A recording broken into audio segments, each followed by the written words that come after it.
مفتی صاحب 14 اگست کو خوشی منانا کیسا ہے؟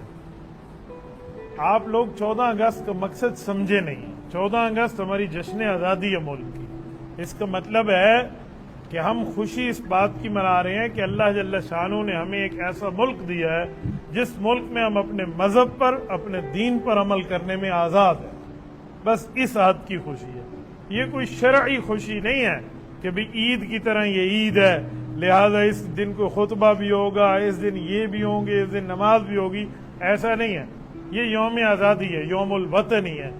اس کی اصل جو خوشی ہے نا وہ یہ ہے کہ ہم ان شہیدوں کے ساتھ وفادار رہیں جنہوں نے اپنا خون دے کے ہمیں ملک دیا۔ انہوں نے خون کیوں دیا تھا؟ اس وقت ایک نعرہ تھا کہ پاکستان کا مطلب کیا؟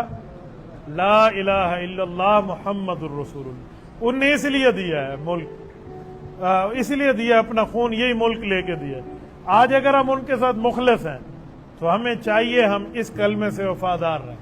میں گھر میں ہوں تو اس کلمے کو نافذ کروں، میں آفس میں ہوں اس کلمے کو نافذ کروں، میں حکمران ہوں اس کلمے کی ترتیبوں کو نافذ کروں جتنی میری طاقت ہے۔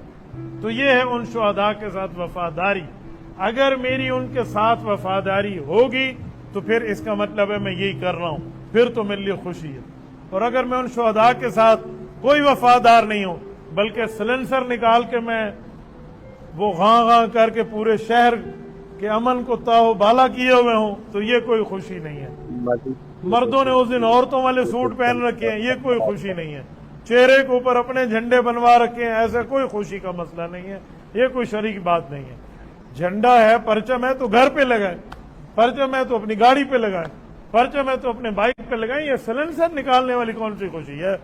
آج اگر قائد اعظم قبر سے اٹھ کے زندہ ہو جائے نا تو پہلے انہی کے اوپر ایف آئی آر کریں گے جنہوں نے سلنسر نکال کے پورے شہر کی تباہی کی ہوتی ہے۔ تو یہ کوئی خوشی نہیں ہے۔ ہاں توتیاں بھی آئی ہوئی ہیں آج کل، ٹھیک ہے نا۔ تو بھائی ایسی کوئی خوشی نہیں ہے۔ تو باقی اس کے علاوہ جو ملکی ترتیب اور آئین اور قانون کے دائرے میں ہے وہ ضرور آپ خوشی منائیں۔